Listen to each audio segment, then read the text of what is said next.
আমরা মসজিদে যাইয়া মসজিদ ঝাড়ু দেই না, আমি সভাপতি। সভাপতি সেক্রেটারি না, সেক্রেটারি। বিড়ির গন্ধ, সেক্রেটারি মসজিদে ঢুকলি ফেরেশতারা চিল্লাতে চিল্লাতে বারোই চলে যায়। তার আউয়াল আখের বিড়ির গন্ধ, পকেটের মধ্যে সিগারেটের প্যাকেট। ও বিড়ি খাতি খাতি সেক্রেটারি নিজে একটা সিগারেট হয়ে গেছে। ওর এক মাথায় আগুন ধরে, আর এক মাথায় টান দিলে নিশা হবে। টুপি মাথায় দেয়, টুপি দিয়ে বিড়ির গন্ধ। এ কত কয় টাকা? মসজিদের সেক্রেটারি কোনো সিগারেট খোর হবে না। কথা বলেন না কেন? কোনো দাড়ি চাচা হতে পারবে না, কোনো বেনামাজি হতে পারবে না। হোক সে কোটি টাকার মালিক হোক, সে পুরো মসজিদে যদি করে দেয় তাহলে মসজিদের কোনো কমিটির মধ্যে থাকবে না। সূরা নামাজ নাই, কালাম নাই, আইছে একের ব্যাংকের মতো প্রথম কাতারে ইমাম বরাবর পিছে গোলগালই আছে। সপ্তাহে 6 দিন ওরে খুঁজে পাওয়া যায়নি। আজও ফজরের নামাজ পড়িনি, শুক্রবারে যায় নামাজ এখন বিচার টেপা মাসের মতো এসে বসে রয়েছে। সূরা টাহা দাও মসজিদি, টাইস কিনে দেয়। যদি তোমার বেটো পাওয়ার বাইরে, তুই একের 6 নম্বর কাতারের ওই পাশে যাবি। মসজিদিতে বেরোয় দিচ্ছি না, মসজিদে থাকবি, নামাজ পড়িয়ে যাবি। তবে এত আগে বসিস কা? সুরো নাই, কিরাত নাই, কিচ্ছু জানে না। ইমাম বরাবর পিছনে, এই ইমাম বরাবর পিছনে বসবে কে? যেই লোকটা ইমামের অ্যাসিস্ট্যান্ট হওয়ার যোগ্যতা রাখে। নামাজের মধ্যে যদি ইমামের অজু ছুটে যায়, তাহলে ছুটছে অজু ইমামের, দোষ ইমামের। নামাজ ছুটলে ইমামের ছুটবে। আমরা মুসল্লি, আমাকে তো অজু ছুটে নেই, আমাকে নামাজ ছুটবে কেন? আর ইমামের নামাজ না হলে কি মুসল্লিকে নামাজ হয় নাকি? আর ইমামের ছুটে গেছে অজু, 5000 মুসল্লি পিছনে দাঁড়ায় রয়েছে। ইমাম বাইসারছে না পায়খানা করে দিয়েছে তার ঠিক কিতা তো জানি না। আর ইমামের যাওয়া রয়ে গেছে, আল্লাহ তাআলা অনুমতি দিয়েছে, রসুল অনুমতি দিয়েছে। বরাবর যে পিছনে আছে ওরে আইনে ইমামতি দিয়ে ইমাম সাহেব গুড়ি পায় বেরোয় যাইয়ে অজু বেড়ে এসে তুমি 6 নম্বর 20 নম্বর কাতারে জিয়ানে জায়গা পাও, বাহি যেটুক পাও সেইটুক সেই জায়গাটায় দাঁড়াই পড়বা। বাকি নামাজ পড়াবে ওই অ্যাসিস্ট্যান্ট। এখন তুমি যে সভাপতি আর সেক্রেটারি গিরি দেখাইয়া ইমাম বরাবর ষাটি একখান বিষয় থুইছো সারা বছর, সে ষাটি মোটো ওঠেই না। আর কেউ এদিক ওদিক বসে, ওই ষাটি থেকেও বসবে না।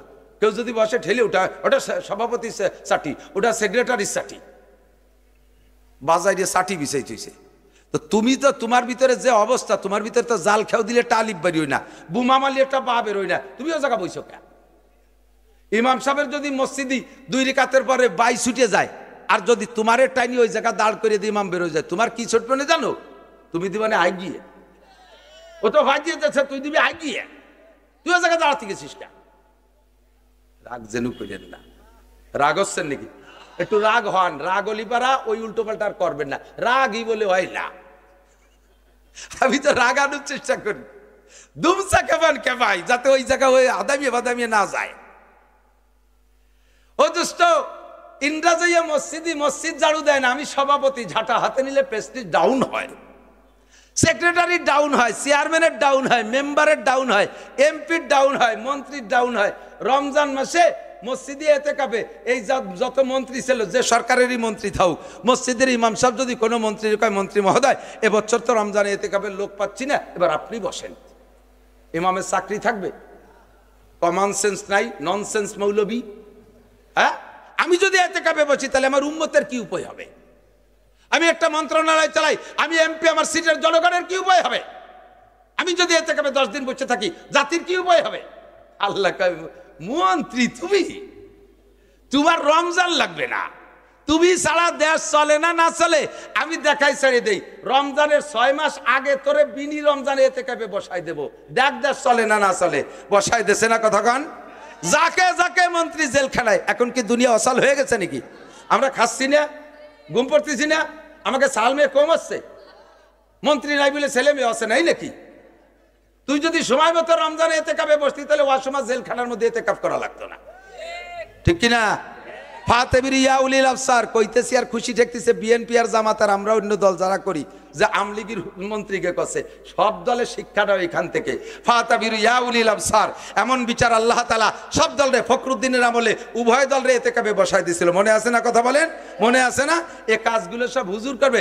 আইসে মসজিদ ঝাড়ু না দিয়ে ইমাম সাহেবরে আর মুয়াজ্জিনরে ঝাড়ু দেয়। ও হুজুর, এখানে আঁকা, ওখানে আঁকা, এই মুরগির পায়খানায় আঁকছে, ছাগলের নেতায় পায়খানা করে দিয়ে গেছে, আপনি কি করেন? খালি খাইয়ে খায়, পেট মুটারে খেয়ে খেয়ে শীতেও শুয়ে থাকেন। সব গুনাহ হুজুরই রয়েছে, উনি মসজিদ ঝাড়ু দিয়ে সাফ করবে, আর উন্ডা সাধ্য হাতে তলি রাটি। সভাপতি আছে মসজিদ ঝাড়ু দেবেন, ঠিক আছে? দেবে না? এই তো ঠিক আছে। গুনাহ কি পরিমাণ আছে তো উনি জানে, আমি কই না যে উনি গুনাহগার। তবে করছে কি করছে না সেটা উনি জানে। আমার গুনাহ ঝাড়ু দিয়ে সাফ করার একটা উত্তম মাধ্যম আল্লাহ তাআলা মসজিদ বানাই দিয়েছে। কষ্টি পাথর, আরে কি বলা হয়, পরশ পাথরের সাথে ছোঁয়া লাগলে, জং পড়া মরিচা পড়া লোহা যদি স্বর্ণ হতে পারে, আল্লাহর ঘর মসজিদের সাথে ছোঁয়া লাগলে যত বড় গুনাহগার হোক না কেন আল্লাহ তাআলা তাকে দামি বানাই দিতে পারে কি পারে না? আবু বকর, এই হলো মসজিদের সম্মান। এই জন্যে এখন তুমি কেন আসছো? আবু বকর, আল্লাহ আনা আইজন, আল্লাহর কসম হুজুর আমিও তো সেই উদ্দেশ্যে আসছি। দুইজনের কথা শেষ হইতে নয়তো ওমর, আসসালামু আলাইকুম। হুজুর কয় মানান্তা কানা ওমর লিমানান্তা, তুমি কেন আসছো? আল্লাহ আনা আইজন। দুই বুড়ো যা বলা বলি করছেন সব শুনছি, আল্লাহর কিরে হুজুর আমিও ওই অত্তি আইছি। শেষ হতি না হতি উসমান, আসসালামু আলাইকুম আমানান্তা কানা উসমান লিমানান্তা লিমান্তা, তুমি কেন আসছো? তিনজন যা কইছেন সব শুনছি, আল্লাহর কিরে আমিও ওই অত্তি আইছি। একটু পরে আলী হাজির, তুমি কেন? আমিও মসজিদ ঝাড়ু দিতে এসেছি। আল্লাহর দুনিয়ায় এই পাঁচজনের চাইতে দামি মানুষ আখেরি জামানায় কে আর আছে? আর হবে? সেই পাঁচজন মসজিদ ঝাড়ু দিতে যায়, আর আমরা সেখানে যে ক্রেডিট বেড়ায় বসে থাকি। মোহতাম সাহেব মাদ্রাসার মসজিদে যাইয়ে দাঁড়ায় থাকে, ছাত্রকে কয় ঝাড়ু দে, তুমি ঝাড়ুটা নিতে পারো না? তুমি ঝাড়ু নিতে পারো না? তুমি বড় হুজুর হইছো, তুমি পিসাব হইছো, তোমার আমল নামায় গুনাহ নাই? ইস্তাফতি কলবাক, জিজ্ঞেস করে দেখো কত আকাম করে বসে রইছো। আমি মাওলানা নাসির প্রধান বক্তা হিসেবে নারায়ে তাকবীর দিয়ে স্টেজে বসানো হয়, আমার খবর আমি জানি। আমার আভ্যন্তরীণ দোষ যদি আপনারা জানতেন, সম্মান তো দূরের কথা, আমার জুতো দিয়ে বাড়িতেও ঘৃণা করতেন, এমন দোষ আমার মধ্যে থাকতে পারে। কাজে আমারটা আমি জানি, সাহেবুল বাইতে আদরা বিমা ফিহে, ঘরওয়ালা জানে ঘরের মধ্যে কি আছে। ও দোস্ত যুবক, তুমি গোপনে গোপনে চেষ্টা করবা, আকাম তো আল্লাহর ফজলে কম করো নাই। সুদ খাইছো, ঘুষ খাইছো, জেনা করছো, ব্যভিচার, ইফটিজিং, তারপরে ফেসবুক, ইউটিউব, ল্যাংটা ছবি, আকাম কুকাম, মদ গাজা, এবা গাজা, ফেন্সিডিল, এরপরে এই যে আমলিক ঠকি যাওয়ার পরে আমলি গেলাকে ঘরবাড়ি ভাঙ্গা ভাঙ্গি, ভালো ভালো কাজই করছো, জিন্দেগি তো কম করো নাই। এ সবগুলোই গুনাহ হয়েছে না নেকি হয়েছে আল্লাহই ভালো জানে, তুমিও জানো না তা না। কাজে এই গুনাহ মোচনের জন্য এক তো হুকুকুল ইবাদ, মানুষের হক যেটা নষ্ট করছো ওটা তারা ফেরত দিয়ে দাও, ওইটা তারা ফেরত দিয়ে দাও। তারা তো আমাদের প্রতিবেশী, আবার তার সাথে দেখা হবে কিভাবে তারা এই ক্ষতিটা করি। তারাও অন্যায় করছে বিদায় আজকে তাদের এগুলো করতেছি, তারাও তো সেটা বুঝতেছে, তাহলে তাদেরও শিক্ষা নেওয়া উচিত, আমাদেরও সেখান থেকে শিক্ষা নেওয়া উচিত। এই অন্যায় আমি করব না, আর আমি আমাকে পবিত্র রাখার চেষ্টা করব, আল্লাহর ঘর মসজিদের সাথে সম্পর্ক রেখে। কথা বলেন ঠিক ঠিক না? এই হলো কাবাঘর মসজিদ, বাইতুল্লাহ, এটা হলো মধ্যপ্রাচ্য। ও দোস্ত, হযরত ওমর রাদিয়াল্লাহু তাআলা আনহু লম্বা একটা মানুষ, আরবিতে বলে কুল্লু তবিলিল আহমাকু ইল্লাল উমার। এই খেয়াল করি, খুব মজা। সব লম্বা মানুষ বোকা হয়, বোঝে নাই? যারা একটু লম্বা বেশি তারা বুদ্ধিতে একটু কম হয়। এক লোক আহাম্মকের আলামত দেখে যে বাজারে বই বেচালারা বই বেচতেছে, 2 টাকা দাম, 6-7 পাতা আহাম্মকের আলামত। ও কয়তালি এখানে কিনি 2টা, যেহেতু আহাম্মকের আলামত যদি আমার মধ্যে থাকে ভরিয়ে ভরিয়ে বাদ দেবো, তাহলে আমি বুদ্ধিমান হয়ে গেলাম। 2টায় যে বই একখান কিনে রাত্রি নিয়ে ভর্তিছে। আহাম্মকের আলামত পরিমাণের চাইতে একটু লম্বা বেশি হয় আহাম্মকরা। 2 নম্বর মাথা ছোট হয়, 3 নম্বর দাড়ি লম্বা হয়। এখন পড়িয়ে টড়িয়ে আয়না ধরে দেয় যে সবই ও। লম্বা তো আর ঠ্যাং কেটে খাটো বানানো যাবে না, ও জায়গা তো আর মাত্র বাড়ি চলে না। মাথা ছোট, ওর তো আর পাম্পার দিয়ে ফুলই বড় বানানো যাবে না। যাদ্দুর পারি তাদ্দুর তো করি, দাড়ি লম্বা, তা এর সাথে পারবারি। এখন দাড়িরে খাটো আরবে গড় বই রে কেসি কুদাল কিছু খুঁজে না পাইয়া পরিমাণ মতো দাঁড়িয়ে এলো 1 মুঠ। উনি এই 1 মুঠ ধরে নিচে কুবো ধরাই দিছে। তো পুড়িয়ে যখন হাতের দ্বারা আইছে, তখন হাত পুড়িয়ে যাবে বলে ছাড়িয়ে দিয়েছে, ফেরাত করে পুড়িয়ে সাফ হয়ে গেছে। পরে কয় সত্যি অরিজিনাল আহাম্মক আমি। এই রাত্রি এই সিদ্ধান্ত না নিয়ে সকালবেলা নাফিতির কাছে যে কাটলি কি তো, এই বুদ্ধি নাই, আহাম্মক বলিতেই আকামটা করলাম। লম্বা মানুষ বুদ্ধিতে কমায়, কারণ বুদ্ধি তৈরি হলো মাথা আর কলব দুটিয়ে দিয়ে। এই কলব আর মাথা যদি খানিক দূরি হয়, কলব আর মাথায় এই সেটিং অতি দেরি হয়ে যায়, এই জন্য বুদ্ধিতে ফেল করে পেরিয়ে। আর বাইরে মানুষ মাটির তল দিয়ে বুদ্ধি চালে, ওকে গাড় খাটো, কলব আর মাথা কাছাকাছি, দম করে বুদ্ধি একটা আটায় মাটির তল দিয়ে মানুষকে বিপদে ফেলাই দিতে পারে। তো সব লম্বারা বুদ্ধিতে কম ইল্লা ওমর। ওমর আবার লম্বা হওয়ার সাথে বুকানা। এই ওমর আইসা ফেলবেলা একদিন কান্দি দিতেছে, হুজুর কে কান্দ? হুজুর আমার ভয় দিছে। কি ভয়? আল্লাহ তাআলা যদি কিয়ামতের ময়দানে ঘোষণা দেয় সব মানুষ বেহেশতে যাবে, মাত্র একটা লোক দোজখে যাবে, এইভাবে যদি আল্লাহ ঘোষণা দেয়, আমার ভয় দিছে, মনে হয় সেই মানুষটা আমি। হুজুর কয় কে তোমার ভয় কি?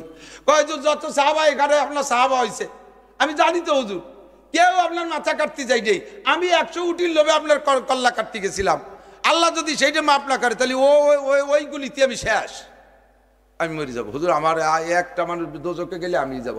হুজুর কয় ওমর লা তাহজান ওয়ালা তাখাফ, ভয় পেও না, টেনশন করো না, তুমি কলেমা পড়েছো না, আর কলেমা এমনই একটা ফিল্টার, কলেমা এমনই একটা ফিল্টার, মা কানা কাবলাকুম, তোমার আগে যত গুনাহ করেছো এক কলেমায় সব মাফ। শুধু তাই না, ফাউলাইকা ইউবাদদিলুল্লাহু সাইয়্যাতিহিম হাসানাত, কলেমার কারণে তওবার কারণে তোমার আগের সমস্ত গুনাহ আল্লাহ তাআলা নেকি দ্বারা পাল্টায় দিবে। খুশি হয়ে চলে গেছে। কয়েকদিন পর আবার আসতে আসতে আইছে ফেলফেলাইয়া লম্বা মানুষটা। হুজুর কয় কি ওমর পয়সা কড়ি পাইছেন নাকি এত খুশি? কয় যে না হুজুর একটা খুশির খবর মনে মনে আসছে। কি খবর? কয় যে আল্লাহ তাআলা যদি কিয়ামতের মাঠে ঘোষণা দেয় যে সব মানুষ নবীরা ছাড়া সব দোজখে যাবে, একটা মানুষ বেঁচতে যাবে, সেই মানুষটা আমি ওমর। আজকে আবার উল্টো বুদ্ধি হয়েছে মাথায়। কয় হুজুর সেই মানুষটা আমি ওমর। হুজুর কয় এ সার্টিফিকেট আবার পাইলে কয়তে? কয় যে হুজুর আমি কোরআন শরীফে দেখছি আল্লাহ পাক বলেছেন ইন্নামা ইয়ামুরু মাসাজিদাল্লাহি মান আমানা বিল্লাহ, যারা মসজিদ বানায় তারা ঈমানদার। আর ঈমানদার সম্পর্কে সূরা মুমিনুর ভিতরে আল্লাহ বলছেন কদ আফলাহাল মুমিনুন, মুমিনরা সফল। তাহলে মসজিদ বানানোওয়ালা মুমিন আর মুমিনরা সফল। সফল মানে জান্নাতি। আল্লাহ কারে সফল কয়? যে ব্যক্তি জান্নাতি সেই তো সফল। কথা বলেন ঠিক না? তাহলে আমি মক্কা থেকে মদিনায় আসার পরে আপনি মসজিদে কুবা বানাইছেন না, ওই কুবা মসজিদ বানানোর কাজে আমি ছিলাম। ওখান থেকে আইসে আবার মসজিদে নববী বানাইছেন, এ মসজিদে বানানোর কাজে আমি ছিলাম। হুজুর আপনি মসজিদে জুল কিবলাতাইন বানাইছেন, ওটা বানানোর সাথে আমি ছিলাম। জুমা মসজিদ, কুবা মসজিদ আর মসজিদে নববীর মাঝখানে হুজুর জুমার দিন কুবার থেকে মদিনায় যাচ্ছিলেন হিজরতের পরে, ওই জায়গা গেলে জুমার নামাজ ফরজ হয়েছে, তখন ফাঁকা মাঠে হুজুর জুমা পড়ছিলেন, সেই জায়গায় একটা মসজিদ হয়েছে তার নাম জুমা মসজিদ। ওই জুমা মসজিদ বানানোর কাজে আমি শরীক হয়েছি। এত এত মসজিদ বানাইছি যেহেতু, আর আল্লাহ বলছেন মসজিদ বানালো আল্লাহ জান্নাতি সফল, কাজে আমার সেই দৃষ্টিকোণ থেকে আমার সব আমল বাতিল হয়ে গেল। এইগুলো যে বস্তা ভরে শুকনো চুকা চুকা গোবর, এই যে বস্তা ভরছে, এ কি কখনো সে হুঁশ থাকতে এইগুলো বস্তায় ঢুকাবে? বউরে যে মা করে ডাক দেয়, মারে ভাবি করে ডাক দেয়, ঘরের থেকে টাকা পয়সা নিয়ে রাস্তায় ছেড়াই বেড়াই ফেলাই দেয়, দোকানের মালামাল এলোমেলো করে ফেলায়, নিজের ঘরে আগুন ধরায় দেয়, আর একজনের ঘরে যাইয়ে মুস্তি চালে থাকে। এই যত উল্টো পাল্টা সব পাগলে করে, ঠিক কিনা? এক পাগল এরকম করার পরে হুশ হয়েছে, হুশের পরে আমি বললাম তুমি এই পাগল থাকতে এইগুলো করতে কে? কয় তখন আমার মনে হতো দুনিয়ার সব মানুষ পাগল, আমি একাই ভালো। রাস্তার পাশে থুকা থুকা গোবর, শুকনো গোবর, এ দেখে মনে হতো স্বর্ণের দলা পড়ে রয়েছে, এত স্বর্ণ এ জায়গাতে মানুষ কুড়োই না কে? সিরান একটা দেখলে মনে হতে যেন একেবারে রেশমি কাপড় পরে রয়েছে, এত দামি কাপড় কেন খোটে না? তাই আমি খুঁটে খুঁটে বস্তা ভরতাম, আর সবাই খোটে না বিদায় ওকে আমার কাছে পাগল মনে হইতো। তো পাগলের কার্যক্রম হলো সম্পূর্ণ স্বাভাবিক নিয়মের ব্যতিক্রম, ঠিক কিনা? মক্কায় কোটি কোটি টাকার সম্পত্তি ফেলাই রেখা মদিনায় চলে গেছে। কার পাগলামি করিয়া? কার সাথে পাগলামি করিয়া? আল্লাহর সাথে পাগলামি করে, নবী পাকের সাথে পাগলামি করছে।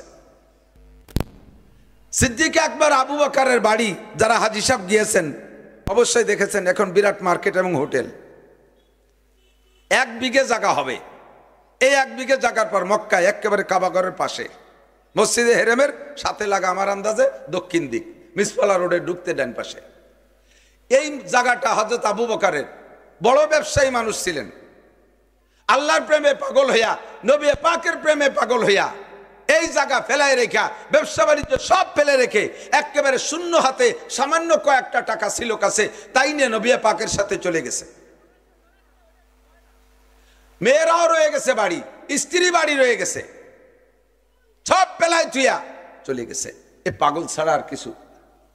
পাগলামি করেছে মুহাজিরিনরা এমন করে, আনসাররা পাগলামি করেছে কিভাবে? আনসাররা নিজেদের সব কিছু মুহাজিরদের জন্য অক্ষ করে দিয়েছে। এমন কি এদিক হুজুর বলছেন উখুয়াত, ভ্রাতৃত্ব বন্ধন তৈরি করে দিয়েছে। একজন মুহাজির, একজন আনসার, তোমরা দুইজন ভাই ভাই চলবা। ছেলেরা মনে রাখবি, শোনে বলিস না, একদিন দুয়ে খাতি পারবি, মনে রাখ। আল্লাহ তোর টাইম দিয়ে যদি এসতে জানে সেদিন কি রেখাবি? লেখাপড়া চড়ো না, মোবাইল চালাও, হরবা কবে? যা কই তাই মনে রাখো। দুইজন ভাই ভাই, একজন মুহাজির একজন আনসার, ভাই ভাই, হুজুর ভাই পাতায় দিয়েছে। এই পাতা নিয়ে ভাই এত গুরুত্ব, টোটাল সম্পদের অর্ধেক এই মুহাজির বাইরে দিয়ে দিয়েছে। পারবেন দিতে? এর নাম পাগলামি। আরো যা করছে তা শুনলে আরো আশ্চর্য হবেন। কয়েকজন সাহাবার ইতিহাস আছে। এক সাহাবা আয়েশা, এই আনসার এক সাহাবা এসে বলতেছে, হুজুর আমার সাথে যারে ভাই বানাই দিয়েছেন মুহাজির ভাই, উনার তো মক্কায় থাকতে বউ ছিল, উনি তো সে বউ আনতে পারিনি। এখন একটা লোক জীবনেও কোনোদিন বিয়ে না করে এভাবে জীবন কাটায় দিতে পারে, একটা অবস্থায় যায়। কিন্তু একবার যদি বিয়ে করে এরপরে বউ মারা যায় বা তালাক হয়ে যায়, ওই লোকটার বাকি জীবন স্ত্রী থাকা ছাড়া থাকা বড় কষ্টকর হয়ে যায়। একটা মহিলা অবিবাহিত অবস্থায় জীবন কাটায় দিতে পারে, তবে একবার যদি বিয়ে হয়, বিয়ের পরে যদি স্বামী মারা যায় বা তালাক হয়ে যায়, তখন আর সে পুরুষ স্পর্শী না হইয়া থাকতে পারে না, তখন সে অস্থির হয়ে যায়। যে কোনো উপায় সে একজন পুরুষকে খুঁজতে ব্যস্ত হয়ে যায়। তো আমার এই মুহাজির ভাই, ওনার তো স্ত্রী ছিল মক্কায়, এখন তো উনি সেই স্ত্রী আনতে পারি নেই, কি করি হুজুর, উনার একটা বোর কি ব্যবস্থা করি? তা আমার তো দুটিয়া স্ত্রী আছে, একটা কি উনারে দিয়ে দেব? জমি দেওয়া যায়, জায়গা দেওয়া যায়, ঘর দেওয়া যায়, বাড়ি দেওয়া যায়, টাকা দেওয়া যায়, পয়সা দেওয়া যায়, গায়ের পরনের কাপড় খুলে দেওয়া যায়, বউ দেওয়া যায় কিভাবে? আরো সবই তো মুসলমান, এ জায়গা তোর অন্য জাতি না যে ভাও ভাওয়ারটা দিয়ে দিলাম। হুজুরও শুনে আইছে দিয়ে কবিটা, এইটা কি রে সব বউ দেওয়া যায় নাকি? তো সাহাবা কয়, হুজুর আমি তালাক দেবো, তারপরে ভাইয়ের সাথে বিয়ে দেবো। হুজুর কয়, হ্যাঁ এটা ঠিক আছে। তোমার এই বুদ্ধি দিল কিনা? কয় যে হুজুর ভাইয়ের অবস্থা দেখে আমি বুঝতেছি ওনার স্ত্রীর দরকার, কিন্তু আনসাররা তো ওনাদেরকে এখনো মেয়ে দেবে না, ওনাদের কিচ্ছু নাই। তো কাজেই আমার একটা বউ ওনারে দিয়ে দেই। এবার বাড়ি যাইয়া হুজুর অনুমতি দিছে, বাসায় যাইয়া মুহাজির ভাইরে নিয়ে দুইটা স্ত্রীকে সামনে করে নে, বিয়ে দিতে হলে তো পছন্দ করাই দিতে হবে। একজন মানুষের দুইটা স্ত্রী থাকলে দুইটা কি এক বয়সী হয়? 70 বছরে সভাপতি সাহেব ধরেন সময় মতো একটা বিয়ে হচ্ছিল, আর এমন ওনার একটা বিয়ে দিলাম জালি জুলি দিয়ে, তো দুটি কি একরকমই কি? আর কুল্লু জাদিদিন লাজিজুন, সব নতুনের মধ্যে স্বাদ আলাদা, এ সবাই নতুন পছন্দ করেন। দুটিয়া ভোর, একটা বয়সী একটা অল্প বয়সী, দুইটার। উনি যদি বুড়োটারে তালাক দিয়ে দেয়, এখন যদি মুহাজির ওটা পছন্দ না হয়, তাহলে একদিকে তালাক হয়ে গেল, ওদিকে তার বিয়ে হলো না, মহিলাটা বিপদে পড়ে যাবে। এই জন্য দুই বউরে সাজাই গুছাই বসাইয়া মুহাজির বাইরে কইছে, তুমি লাইক করো, পছন্দ করো, যেটাই তুমি লাইক বাটনে চাপ দিবা, আমি ওইটারে তালাক দেব। এখন তার বউ ছেড়িয়ে দিয়ে আমার সাথে বিয়ে দেবে, এই জায়গা কি ভালোটার কথা কোয়া যায় যে নতুনটা আমার পছন্দ হয়? মুখ দিয়ে কিছু না কইয়া ওদিকও তাকায় এদিকও তাকায়, বুড়ির দিকে তাকাইছে একবার, যুবতীটার দিকে তাকাইছে দুইবার, মুখ দিয়ে কিছু কয় না। কয় বলেন, কিছু বলেন? কয় না, কি কব, মুখ দিয়েই কোয়া যায়। তো ওইটার দিকে একবার, এইটার দিক দুইবার তাকাইছে। আনসার বুঝে ফেলাইছে, নতুন ডারে চয়েস করছে, ফাতাল্লাক তুহা, তারে তালাক দিয়া এরপরে ইদ্যত পালনের পরে ভাইয়ের সাথে বিয়ে দেবে। এখন বিয়ে করতে তো দেনমোহর লাগে, সে দেশে তো দেনমোহর লাগে, আমাদের দেশে তো লাগে না ইনশাআল্লাহ। দেনমোহর খালি খাতায় লিখতে হয়, আর জীবনেও দিতে হয় না, বরঞ্চ বোর কাছ থেকে আদায় করতে হয়। তো এখন দেনমোহরের টাকা কি কোত্থেকে দেবে? আমার টোটাল সম্পদ যা আছে সুলুস, তার 3 ভাগের 1 ভাগ আমার ভাইরে আমি দিয়ে দিলাম। আনসার মুহাজির ভাইরে 3 ভাগের 1 ভাগ দিয়ে দিছে। এই 1 ভাগের থেকে সেই টাকা দেনমোহরের টাকা পরিশোধ করে তারপরে বিয়ে করে নিছে। পাগলামি কারে কয়? জায়গা দেয়, জমি দেয়, ঘর দেয়, বাড়ি দেয়, বাগ দেয়, বাগান দেয়, লাস্টে বউ তালাক দিয়া সেই বউও বিয়ে করায় দেয়। এরে পাগল ছাড়া আর কি বলে? এই জন্য আল্লাহ বড় মহব্বতের সাথে ডাক দেয়, ইয়া আইয়ুহাল্লাযীনা আমানু, হে আমার অন্ধ জগতের অটল বিশ্বাসী পাগলরা। এরা কারা? মুহাজির এবং আনসার দুই দল। দুই দল সম্পর্কে আল্লাহ পাক আয়াতের শেষে ডিক্লার দিলেন, রাদিয়াল্লাহু আনহুম ওয়া রাদু আন, আমি আল্লাহ তাদের উপরে সন্তুষ্ট, তারা যেমন আমার পর সন্তুষ্ট। মক্কা থেকে আমার পর খুশি হইয়া মদিনায় চলে আসছে। মদিনাওয়ালারা যথা সর্বস্ব দিয়া তাদেরকে বরণ করে নেছে, এরা আমার পর সন্তুষ্ট। এই দুই দলের সন্তুষ্টি ঘোষণা দেওয়ার পরে এদিক আয়াতের মাঝে রয়ে গেছে একটা খেলা, বলবো? আয়াতের মাঝে রয়ে গেছে মজা। সেটা হলো কি? আল্লাহ কয়, ওয়াল্লাযীনা তাবাউহুম বিইহসান। এই রাদিয়াল্লাহু আনহুম ওয়া রাদু আন, এইটা শুধু সাহাবায়ে কিরামদের জন্য আল্লাহর পক্ষ থেকে ঘোষণা নয়, এই ঘোষণা আপনাদের জন্য, এই ঘোষণা আপনাদের জন্য। আল্লাহ বলেন আমার ওই দুই দল মুহাজির আর আনসার সাহাবা যেভাবে যাহা করেছে ধর্মীয় দৃষ্টিকোণ থেকে, তোমরা কিয়ামত পর্যন্ত আনেওয়ালা মানুষ, ফরিদপুরে মানুষ, গুবাইলে মানুষ, বাঙালি মানুষ, ইন্ডিয়ান মানুষ, পাকিস্তানি মানুষ, জাপানি মুসলমান, আমেরিকান মুসলমান, সারা বিশ্বের মুসলমান যারা আল্লাযীনা ইত্তাবাউহুম, যারা তাদের অনুসরণ করবে, সাহাবায়ে কিরামদের অনুকরণ করবে, আল্লাহ কয় সকলের সম্পর্কে আমার ঘোষণা ওই সাহাবাদের মতো তোমাদের ব্যাপারে আমার ঘোষণা, আমি আল্লাহ তাআলা তোমাদের পর রাজি হয়ে গেছি। শর্ত হলো সাহাবায়ে কিরামদের অনুসরণ করা। কথা বলেন, সাহাবায়ে কিরামের অনুসরণ, অনুকরণ, ঠিক কি ঠিক না? সাহাবায়ে কিরামের অনুসরণ কি কি আছে বলতে গেলে বছরের পর বছর কেটে যাবে, সমস্ত হাদিস বলা লাগবে, 30 পারা কোরআন শরীফ পড়া লাগবে। আল্লাহ তাআলা আমাদের সাহাবায়ে কিরামদের অনুসরণ অনুকরণ করা তৌফিক দান করুন।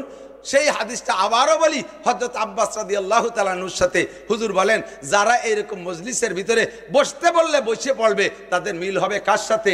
আব্বাসের সাথে। একটু বলেন কার সাথে? হযরত আব্বাস মুহাজির সাহাবী, মক্কি হুজুরের চাচাতো, মদিনায় হিজরত করেছেন, তারপরে মদিনায় তার ইন্তেকাল হয়েছে। তো দোস্ত, যুবক যারা আসো, ছোট যারা আসো, বড় যারা আছেন, একটু বসে পড়েন, ইনশাআল্লাহ অল্পক্ষণ বেশিক্ষণ কষ্ট দেব না, যা বলার তা বলে এরপরে আপনাদের প্রাণপ্রিয়, আপনাদের কৃতি সন্তান, আপনাদের এলাকার নেক সন্তান, আমাদের অনেক সিনিয়র, উনি যখন বক্তা আমরা তখন শ্রোতাও না, হযরত মাওলানা রুহুল আমিন সাহেব বেঁচে আছেন, আমি শুকর আদায় করি। আমি জিজ্ঞেস করি, আমি অনেক দিন পর্যন্ত মনে মনে খুঁজি, হুজুরের সাথে অনেক জায়গা মাহফিলে আগে পেছতো, ইদানিং পেছে না তেমন একটা, এই জন্য আমি জিজ্ঞেস করছি হুজুর বেঁচে আসেনি, শুনে আমি খুব খুশি হয়েছি। আল্লাহ তাআলা ওনাকে সুস্থতার সাথে, আমার সাথে সুস্থতার সাথে, ইজ্জতের সাথে, প্রশস্ত হালাল রিজিকের সাথে লম্বা হায়াতে তয়বা দান করুক। বলেন আমিন। একটু বলবেন না আমিন? ওলামায়ে কেরাম মুরব্বীরা বেঁচে থাকলে যৌবনকালে এক অবস্থা থাকে, বৃদ্ধ হয়ে গেলে আর এক অবস্থা হয়। বৃদ্ধকালে আলেমদের মারেফাত আল্লাহর সাথে বেশি বাড়তে তালে থাকে। আল্লাহ তাআলা ওনাকে সকল প্রকার কলুষ মুক্ত করে সুন্নতের 100% পাবন্দি করার তৌফিক দান করুক এবং আল্লাহর সাথে মারেফাত অর্জন করার তৌফিক দান করুন। বলেন আমিন। এই খাবারটা নিয়ে 18 জায়গা বাইশ নিয়ে আমি ঘুমাইতে আসি, আর কেউ রাখতে দেবেন না, সময় কম কামাই বেশি। আল্লাহ, আমি আপনাদের কাছে জানতে চাই, দুনিয়ায় এখন কত সংখ্যায় ঘর আছে এটা কি আপনারা জানেন? কতগুলো ঘর আছে কইতে পারবেন? পারা যাবে? তা তো দূরের কথা, আপনার ঘরে কয়টা জানালা আছে এটা কয়জনে কইতে পারবেন? আমার মনে হয় বেশি লোক পারবেন না। যার ঘরে একটা দুটি আছে সে কইলে কইতে পারে, আমি তো মোটেই পারবো না। আমার নিজের বানারে ঘর, বাপের ঘরে আমি থাকি না, আব্বার আমলের কোনো ঘর বাড়ি আমাদের বাড়ি নাই, সব রিজেক্ট হয়ে গেছে, বাতিল ভেঙে ছিল, ফিরে দালান কোটা বানাইছি। তা আমার বানারে বিল্ডিং এর জালনা দরজা কয়টা, তাই আমার জালনা তো দূরে, দরজা কয়টা তা আমি কইতে পারবো না। দুনিয়ায় ঘর কয়খান এটা কাহারও বলা সম্ভব। তবে এতটুকু কি বলতে পারবেন, পৃথিবীতে সবচাইতে প্রথম ঘর কোনটা? বাংলাদেশের জাতীয় সংসদ ভবন, আমেরিকার হোয়াইট হাউস, সর্বপ্রথম ঘর কাবা ঘর। কোন ঘর? কোন ঘর? কাবা ঘর। কাবা ঘরটা কি? এটা মুসলিম সংসদ ভবন, মুসলিম। এর 40 বছর পরে আল্লাহ তাআলা বানাইছেন বাইতুল মুকাদ্দাস, দ্বিতীয় কাবা, আমাদের জন্য প্রথম কিবলা। 17 মাস নবী মদিনায় যাওয়ার পরে বাইতুল মুকাদ্দাসের দিকে ফিরে নামাজ পড়ছে। 17 মাস পরে আল্লাহ পাক বলেন ফাওয়াল্লি ওয়াজহাকা শাতরাল মসজিদিল হারাম, তুমি বাইতুল মুকাদ্দাসের দিকে ফিরে নামাজ পড়তেছো বটে ঠিক, কিন্তু তোমার মনের টান কাবা ঘরের দিকে, বুঝছি দোস্ত। কাজেই ফাওয়াল্লি ওয়াজহাকা শাতরাল মসজিদিল হারাম, এই আসরের নামাজের মধ্যে, সে সময় আসরের নামাজের 2 রাকাত হইছে, এই 2 রাকাতের ভিতরে আর 2 রাকাত থাকতি জিবরিল এসে কয় হুজুর এই হালাতেই আপনি কিবলা পাল্টায় ফেলেন। কথা বোঝেন? এই মসজিদের মেহরাব পশ্চিম পাশে, তো বাইতুল মুকাদ্দাস পশ্চিম পাশে, আর কাবাঘর পূর্ব পাশে। এখন ইমাম সাহেব দাঁড়াইছে তো পশ্চিম পাশে মেহরাবে, ওই জায়গা হুজুরে কইলে যে আপনি এখনই কিবলা ফিরে ফেলেন। এখন হুজুরও ফিরছেন, সাহাবায়ে কিরামও ফিরলেন, এবার ইমাম আগে না মুসল্লি আগে? মুসল্লি আগে হয়ে গেছে না? হুজুর আনকে কি নামাজ তো সব ইমামের, তো ইমাম তো মুসল্লির পিছনে হলে নামাজ হয় না, তা কোন দিক যাবো? জিব্রাইল হুজুরকে দরিয়া নিয়ে সামনে দাঁড় করে দিয়েছেন, আবার সাহাবায়ে কিরাম পিছনে রয়ে গেছে। এই মসজিদের নাম মসজিদে জুল কিবলাতাইন। হাজী সাহেব যারা গিয়েছেন মদিনায় তারা দেখেছেন মসজিদে জুল কিবলাতাইন। এখানে থেকে দুইটা কিবলার পরিবর্তন হলো। তো এর আগ পর্যন্ত 17 মাস বাইতুল মুকাদ্দাসের দিকে নামাজ পড়ছেন। বাইতুল মুকাদ্দাসটা কি? যদি কাবাঘর হয় সংসদ ভবন, তাহলে বাইতুল মুকাদ্দাস সংসদের পরে সরকারি কি বলা হয় মন্ত্রীদের জন্য খাস যে অফিস থাকে, সেই অফিস যেখান থেকে সবকিছু কি হয় মানে সার্কুলার হয়, এটা হলো সচিবালয়। সচিবালয় সচিবালয় সংসদ ভবনের পরে অফিসের নাম কি? সচিবালয়। তো কাবাঘর বাইতুল্লাহ এটা হলো মুসলমানদের জন্য সংসদ ভবন, নবীদের সংসদ ভবন। আর এরপরে সেকেন্ড বাইতুল মুকাদ্দাস হলো সচিবালয়। এই দুইটা বানাইছে আল্লাহ তাআলা মানব জাতি দুনিয়া আসার আগে। এমনকি আদম আলাইহিস সালাম দুনিয়া আসার 50,000 বছর আগে আল্লাহ তাআলা ফেরেশতার মাধ্যমে এই কাবাঘর সংসদ ভবন আর বাইতুল মুকাদ্দাস সচিবালয় বানাইছে।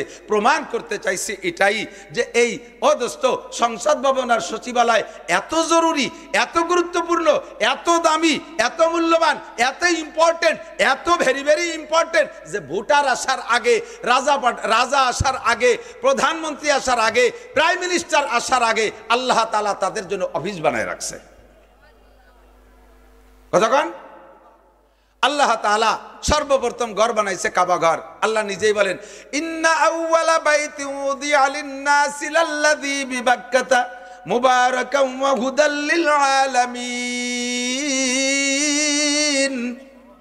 আমি দুনিয়ায় সর্বপ্রথম ঘর বানাইছি মক্কা শরীফে। মক্কারে আরবিতে আগে কইতো বাক্কা। বাক্কা শরীফের ভিতরে আমি সর্বপ্রথম ঘর বানাইছি কাবা ঘর। আদম আলাইহিস সালাম আইসা ঘুরতে ঘুরতে কাবায় গেছে, খুঁজতে খুঁজতে বাইতুল মুকাদ্দাস পাইছে। যত নবী রাসূলরা আসছেন, হজ সর্বকালেই ছিল, সকলে কাবা ঘরের কাছে আসছেন। বিভিন্ন এলাকায় নবীদের জন্ম, বিভিন্ন এলাকায় তাদের কার্যক্রম, যেমন বিশেষ করে সিরিয়া, ফিলিস্তিন, তারপরে মিশর, জর্ডান, ওমান, কাতার, ইরান, ইরাক, এইসব এলাকায় যে নবীদের আগমন বেশি হয়েছে। মক্কায় কোনো নবী আসে নাই, একজন মাত্র নবী রাখছে আল্লাহ তাআলা মক্কার জন্য বরাদ্দ করে, তিনি বিশ্ব নবী মুহাম্মদুর রাসূলুল্লাহ সাল্লাল্লাহু আলাইহি ওয়াসাল্লাম। তার কারণে আল্লাহ তার আগমনের সম্মানার্থে এই জায়গাটা আর কোনো নবীকে দিয়ে ওই জায়গার বরকত কেউরে নিতে দেই নেই, সব নবীরে এদিক ওদিক পাঠাইছে। আল্লাহ তাআলা আমার নবীকে মক্কায় পাঠাইছে। কোন সুবহানাল্লাহ। সারা পৃথিবীর গোলাকার অবস্থায় পৃথিবীর মেরুদণ্ড অথবা পৃথিবীর নাভিও বলতে পারেন কাবাঘর, কাবাঘর মক্কা শরীফ। এটা হলো যার কারণে দেখেন না, ইদানিং খবর তো শোনেন, মধ্যপ্রাচ্য একটা ফুটবলের মাঝখান কোন জায়গা? যে জায়গা হাওয়া দেয়, এমনি ওই হাওয়া দেওয়া জায়গাও বন্ধ করে দেন, তারপরে কোন জায়গা মাঝখান? যে কোনো জায়গার আমি মাঝখান বানাতে পারি। ফুটবলের চেয়ে হাওয়া দেওয়া জায়গা বন্ধ করে দিলাম। কিছু কিছু ফুটবল আছে একবার বানাইছে আর হাওয়া দেওয়ার ভুটো রায় নেই, তাহলে তার মাঝখান কোন জায়গা? তো পৃথিবীটা যদি ফুটবলের মতো গোল হয়, তাহলে এর মাঝখান তো আমি আমেরিকারও বানাতে পারি। ওরা তো বড় মাতুবার, নিজেরা যা কয় তাই হয়। তাহলে ওকে হোয়াইট হাউসে মধ্যপ্রাচ্য বানাইতো, আর সবাই আসাইলি ভাসাইলি বানাতো। কিন্তু বলার কায়দা নাই, সারা পৃথিবীকে যেভাবেই মাপুক না কেন, মাপতে যাইয়ে এই কাবা ঘরের এই জায়গাটা পরে পৃথিবীর একেবারে নাভি, এটি হয় মাঝখান। তফসিরের ভিতরে যেভাবে লেখে হুজুর আলাইহিস সালাতু ওয়াস সালাম একদিন গভীর রাত্রে হযরত আবু বকর সিদ্দিক রাদিয়াল্লাহু তাআলা মসজিদে নববীতে গেছে। মসজিদে নববীতে সে সময় তাহাজ্জুদের এখন আজান হয়। হাজী সাহেব যারা গেছেন শুনতে পারেন, মক্কা মদিনায় এখনো তাহাজ্জুদের আজান হয়। নামাজ যার পড়ে, তবে আজান হয় তাহাজ্জুদের, ফজরের বেশ খানিক আগে তাহাজ্জুদের টাইম থাকতে। তো ওই সময় বিলাল তাহাজ্জুদের আজান দিতেন। এখনো বিলাল আজকে রাত্রে তাহাজ্জুদের আজান দেয় নাই, এরও বেশ প্রায় 1-2 ঘন্টা আগে এই গভীর রাত্রে অন্ধকারের ভিতরে হযরত আবু বকর গেছে মসজিদে নববীর দরজায়। মসজিদে নববীর দরজায় যাইয়া ভিতরে ঢুকবেন একটা মহৎ উদ্দেশ্য নিয়ে। দরজায় যাইয়া উকি মাইরে দেখে মসজিদের ভিতরে এই মাটিতে হাত ঘষলি যে শব্দ না, এরকম একটা শব্দ আসতেছে, ফসফস শব্দ। শব্দটা কোত্থেকে আসে? অন্ধকার ঘর, কারেন্ট তো নাই, লাইটও নাই। উকি মেরে দেখে কে যেন বসা। তো উনি যে উদ্দেশ্যে গেছে মসজিদে, ওই উদ্দেশ্য পূরণ করতে হলে মসজিদে ঢুকতেই হবে। কিন্তু মসজিদে লোক বসা, এই টাইমে কোনো লোক ঢুকার কথা না। এমন সময় মসজিদের মধ্যে যদি কেউরে দেখে, এটা তো ভয়েরও ব্যাপার। মসজিদ সবচাইতে নিরাপদ জায়গা, তবে গভীর রাত্রে মসজিদে যাইতে একটু ভয় লাগে, কি লাগে না? অবশ্যই লাগে। কবরস্থান নিরাপদ জায়গা, ও জায়গা তো দিনের বেলা জাতীয় ভয়েরে। কবরের মধ্যে কোনো সন্ত্রাস আছে নাকি? ডাকাত আছে নাকি? চোর আছে, লুচ্ছু আছে, যত লুচ্ছমিও বাইরি করতে পারে, কবরস্থানে যাই করার কায়দা নাই। এমন নিরাপদ জায়গা সবাই ভয় লাগে। হযরত আবু বকর ঢুকতে যাইয়া, ঢুকবেন তো যে কাজে গেছেন সে কাজ করবেন, কিন্তু ভয়তে ভয়তে ঢুকতেছেন না, এক কদম আগে এক কদম পিছে। ভিতরে দেখে লোক একজন বসা। তখন উনি চিন্তা করলেন যে ভিতরে যাব, কাজ করব। এখন ভিতরে একদিকে ভয় বসে বসে কাজ করবে, আর একদিক দিয়ে আমি বসে কাজ করব, দুই কাজতে হয় না। গভীর রাত্রে আমরা ঈশার নামাজ পড়ি, যখন বেরোয় আসি না, মসজিদে তালা দিয়ে চলে আসেন।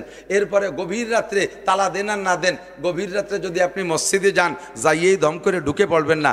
আমরা বেরোয় আসার পরে মসজিদে ফেরেশতারা ইবাদত করে, আর আঞ্চলিক জিনরা, মুসলমান জিন যারা আছে তারা নামাজ পড়ে। আমরা আসার পরে জিনে নামাজে দাঁড়িয়ে আছে, আপনি দম করে মসজিদের মধ্যে ঢুকে গেছেন, জিনের গায়ের সাথে ধাক্কা লাগছে, আপনি টের পান নাই, জিন তো টের পাইছে। টের পাস যখনই ধাক্কা লাগছে, তার ইবাদতে ডিস্টার্ব হয়েছে, সাথে সাথে এদিক তাকান। টেলিভিশন দেখতে দেখতে টেলিভিশনের সাথে অভ্যাসে সেট হয়ে গেছে। এখন টেলিভিশনের গোনা মনে হয় না। আমি আর সদর সাবুজুরির বড় ছেলে হযরত ওমর আহমদ সাবুজুর রহমাতুল্লাহ আলাইহি দুইজন কিশোরগঞ্জ গেছি মাহফিলে। তো যাইতে যাইতে রাত 9টা বাজে গেছে। দূরের থেকে গেছি, নিজস্ব গাড়ি না, লাইনের গাড়িতে। যার পরে এক বিশাল বড় লোকের বাড়ি, রিসিপশনে আমাকে দুইজনে বসতে দিয়েছে। বসতে দিয়ে রিসিপশনে বসাইয়া টেলিভিশনের পর্দা 3.5 হাত, ভিতরে এক গুল্লি দিয়ে এসে যে নাস্তা রেডি হয়নি, নেই। উনি টেলিভিশনটা অন করে দেখে হুজুর দেখতে থাকেন, আমি নাস্তা দিয়েছি। ব্রেকফাস্ট, প্রথম ব্রেক টেলিভিশন দিয়ে। ব্রেকফাস্ট মানে কি? First break.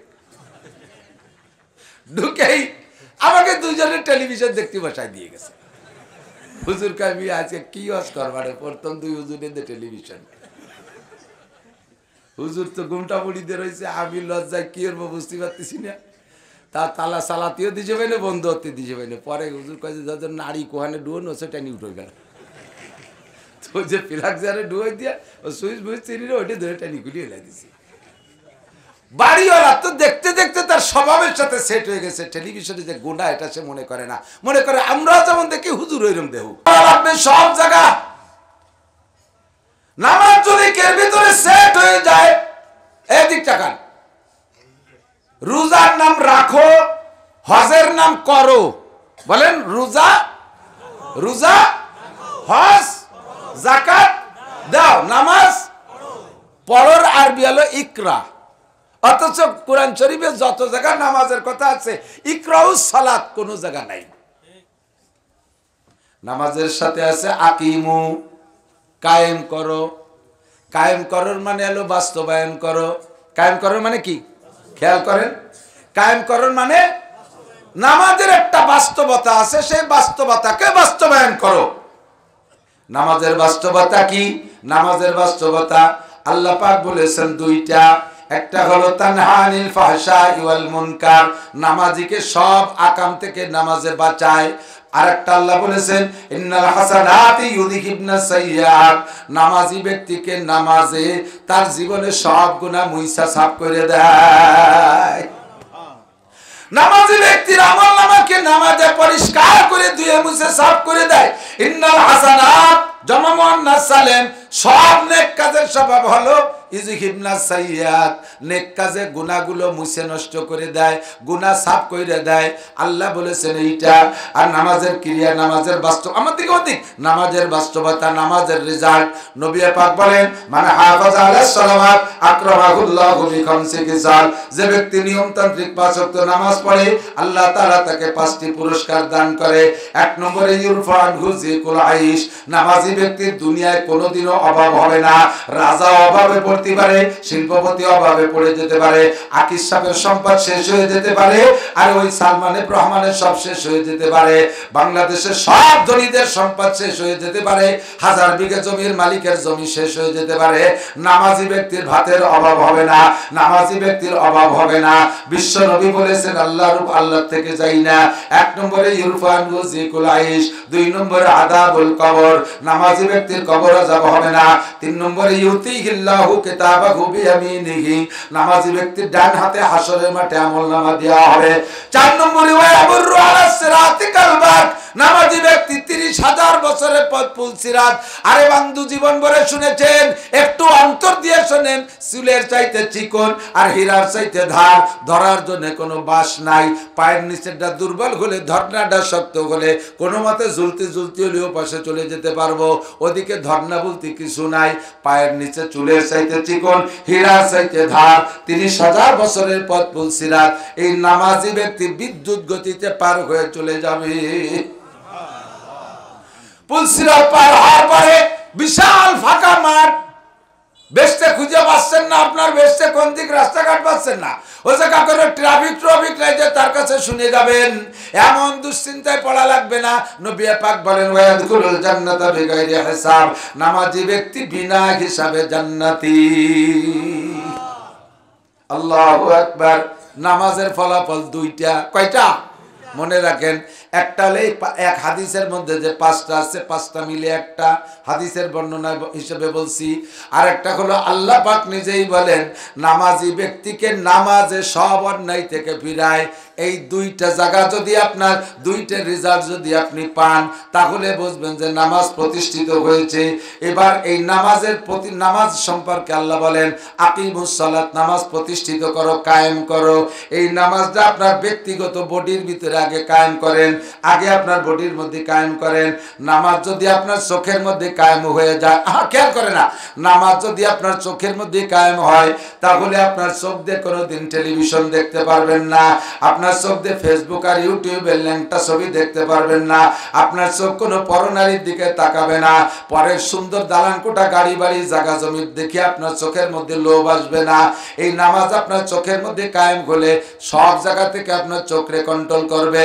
যখন আপনার চোখ খারাপ জায়গা নজর করার থেকে কন্ট্রোল হবে, বুঝবেন যে আপনার নামাজ চোখের মধ্যে কায়েম হয়েছে, কিন্তু জবান এখনো কন্ট্রোল হয় নাই। জবানে চুরা টাকা খাইতে মনে কয়, চুরা ডাকাতি করা টাকা খায় জিব্বায়, মদ খায় জিব্বায়, গাঁজা খায় জিব্বায়, বিড়ি খায় জিব্বায়, হারাম খায় জিব্বায়, সুদ খায় জিব্বায়, ঘুষ খায় জিব্বায়, অকথ্য ভাষায় গালাগালি করে জিব্বায়, গীবত শিকায়ত কথা বলে জিব্বায়। নামাজ আপনার চোখে কায়েম হয়েছে, খারাপ জায়গা চোখ যায় না, কিন্তু এখনো জিব্বা কন্ট্রোল হয় নাই, বুঝবেন যে আপনার জিব্বের মধ্যে নামাজ প্রতিষ্ঠিত হয় নাই। কিছুদিন পড়তে পড়তে জিব্বা কন্ট্রোল হয়ে গেছে, হারাম খাবো না। কথা কন না কেন? হারাম হুজুর বলে, মাইয়াজবালি মা বাইনা রাহিহি ওয়া মা বাইনা রিজলাইহি আজমাল্লাহুল জান্নাহ। হে আমার বন্ধু যুবকরা, তোমরা একটু লক্ষ্য করে শোনো। বুড়ো গেওয়াজ আমি কোনোদিন করি না, কারণ বুড়োরা এমনি মুনিশি হয়ে গেছে, হাত পায়ে বল নাই, হাঁটুতে জোর নাই, কোমরে বাহু বল সব শেষ হয়ে গেছে, ঠ্যাং একখান কবরে, চাকা একটা পাংচার হয়ে গেছে, দাইয়ে পায়ে মুনিশি হয়ে গেছে, ভালো হয়ে গেছে। এখন আর বুড়ো গেওয়াজ লাগবে না। সমাজের আংটা ধরে উঠো আর নামাও তোমরা। হাসিনেরে উঠো, খালেদারে ডুবো, খালেদারে উঠো, হাসিনেরে ডুবো, তাই যাই করো সব তোমরা করো, যুবকরা করো, সমন্বয়ক তোমরা। তোমরা ভালো হলে সমাজ ভালো। এই জন্য তোমাদেরকে বলি, আল্লাহু আকবার, আমার দিক তাকান। তোমার নামাজটারে চোখের মধ্যে কায়েম করো, তারপরে তোমার জবানের মধ্যে কায়েম করো। হুজুর কয়, মাইয়াজমাল লিমা বাইনা লাহিহি ওয়া মা বাইনা রিজলাইহি আজমাল্লাহুল জান্নাহ। মাত্র 2টি অঙ্গের জিম্মাদারি নাও, অনলি 2টা। কয়টা? আরে কথা কয় না। 200, 2000, 2। যত কঠিন হোক 2 তো, একটা 2 কি, এতে কি হবে? যত কঠিন হোক, আরে ওগের সাথে রাগারাগি ওরে নুরা আমাকে ব্যবসা না। ওরা যদি এই না হতো, তাহলে এত দেশের এত বক্তাকে ফাতেন কয়তে। এই ক্যামেরা লাগাও সিলাই তো আপনারা বক্তাকে চেনেন, আমাকে এত বক্তা এনে আইছে কয়তে। এই মোবাইলে ওয়াজ শোনে, ওকে যদি চালাতে না দেন বাড়ি যে কালকে কি শুনবেন? ওকে নিয়ে বেশি বিরক্ত হলেন না, একটু শরীর নড়ে বসলেই তো হলো। ওই ওকে খেসার তল যে কাইতে শোনেন। অঙ্গ কয়টা? 2টা। গোটা জান্নাতের জামিন হয়ে গেলেন বিশ্ব নবী। বলেন সুবহানাল্লাহ। আরে ভাই, আল্লাহর নবী যদি জান্নাতের জামিন হয়, আপনি কি মনে করেন? আপনি কি এখানে জান্নাত বলে আপনার কোনো চিন্তা থাকার দরকার আছে? তৎকালীন সমকালীন প্রেসিডেন্ট, প্রধানমন্ত্রী যারা থাকে, তারা যদি কোনো যুবকের চাকরির দায়িত্ব নেয়, তাহলে তার চাকরি নেওয়ার কোনো চিন্তা করা লাগে না। আমাদের সেই সময়কার প্রধানমন্ত্রী শেখ হাসিনা টুঙ্গিপাড়া আইসা কৌতূহল যাচ্ছে যে সপ্তাহে উঠলাম, ভ্যানে তো উঠলাম না, এক ব্যান্ডালা আজ তোর ব্যান্ড কার্ড নিয়ে দিই, ব্যানে উঠে টুর্নার বাড়ির মধ্যে দিয়ে করছে, কয়েকদিন পর সে ব্যান্ডালার বিমান বাহিনীতে চাকরি হয়ে গেছে। তো প্রধানমন্ত্রীর সাথে সোয়া লাগলেও বিমান বাহিনীতে চাকরি হয়, ঠিক না? তো নবী পাক যদি জান্নাতের জামিন হয় তাহলে আপনারা কোনো চিন্তা আছে? আপনাকে 2,02,00,000 কথা বলে নাই, মাত্র 2টি অঙ্গের কথা বলছে। কয়টা? 1 নম্বরে মা বাইনা লাহিয়া, লেহিয়া মানে দাড়ি আর লাহিয়া মানে মাড়ি। লেহিয়া মানে দাড়ি আর লাহিয়া মানে মাড়ি, 2 মাড়ির মাঝখানে একটা নরম অঙ্গ, নাম কি? জিহ্বা। আড় আছে নাকি?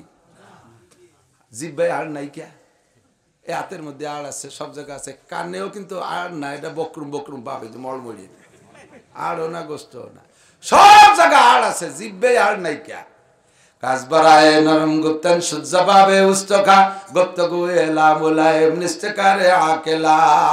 জিহ্বের মধ্যে আড় দেয়নি আল্লাহ এর জন্য যে জিহ্বে যে কথা বলতে হবে, যাতে জিহ্বের মধ্যে আড় না দিয়ে জিহ্বের নরম রাখছি, নরম জিহ্বে দিয়ে নরম নরম কথা কবা, মিঠে মিঠে কথা কবা। ওর মধ্যে আড় দিলি শক্ত হয়ে যাচ্ছ, শক্ত শক্ত কথা হতো, এই জন্য আল্লাহ খেয়াল দিয়ে এই জিহ্বের মধ্যে আড় দেয়নি। কিন্তু সেই নরম যে কি গরম, হ্যাঁ, যারা দাও দে কব দিলি কাইটে যায়, সেলাই দে মলম দিলি সারিয়ে যায়, ছুরি দে কব দিলি কাইটে যায়, সেলাই দে মলম দিলি মিশে যায়, জিব্বে দে কব দিলি কাইটে যায়, দুনিয়া সব কিছু ঢালিয়ে দিলেও সেই দাগ মেটে না। এমন কথা একটা কইছে যে তুই যা ওরি চলিস, তুই তোর এই কথা কিয়ামতে আমার মনে পড়বে, তুই সামনে আসিস না, ঠিক কিনা? এই নরমের বিশাল গরম, 2টে নরম, 2টি অঙ্গে হাড় নাই, জিহ্বেও হাড় নাই, লজ্জাস্থানেও হাড় নাই। হুজুর কয় 2টি অঙ্গ, 1 নম্বরে 2 মাড়ির মাঝখানে নরম অঙ্গ জিহ্বা, 2 নম্বর হলো 2 রানের মাঝখানে নরম অঙ্গ সরঙ্গা। এই 2 নরম রে যদি তুমি নরম রাখতে পারো, 2 নরম রে গরম হতে দিবা না, এই 2 নরম রে যদি নরম রাখতে পারো, তাহলে আমি তোমার জান্নাতের জামিন হয়ে গেলাম। অকথ্য ভাষায় গালাগালি করিস না যুবক, একটা অকথ্য ভাষায় গালি দিলে 40 বছরের ইবাদত নষ্ট হয়ে যায়। কিছু বিল্লাহ কবেন না, কি বিল্লাহ? 40 বছর কয় যে এক বেলার ইবাদত নাই, নষ্ট হবে কি? 40 বছরের ইবাদত, ইবাদতই করিনি তো নষ্ট হতে তো কিছু তা লাগবে। তুমি তো ওই চিন্তা মনে হচ্ছে নষ্ট হওয়ার কিছু নাই, বিদায় কাজাবো ফাটার সাথে পাল্লাই দিয়ে।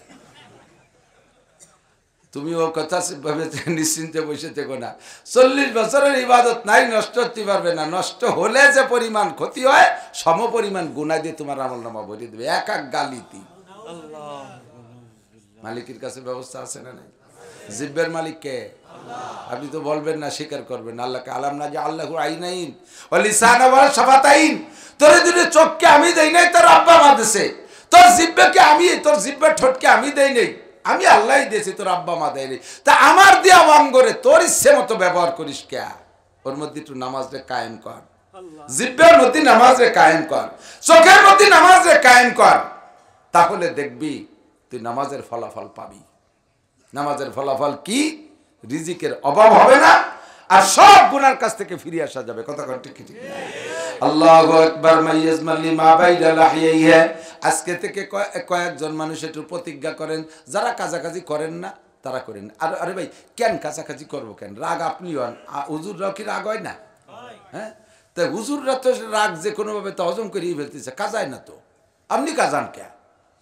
এমন বকাবকি স্বভাবে পরিণত হয়ে গেছে, মানে বকা নিজের দেশে টেরও পায় না, গতানুগতিক বাইরতি দেয়। 5টা কথার ভিতরে 3টে গালি, 2টো কথা।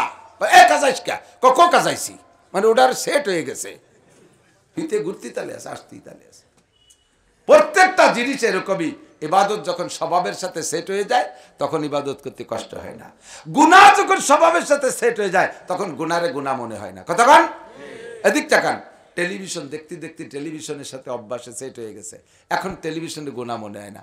আমি আর সদর শাহ হুজুরির বড় ছেলে হযরত ওমর আহমদ শাহ হুজুর রহমাতুল্লাহ আলাইহি দুইজন কিশোরগঞ্জ গেছি মাহফিলে। তো যাইতে যাইতে রাত 9টা বাজে গেছে, দূরের থেকে গেছি, নিজস্ব গাড়ি না, লাইনের গাড়িতে।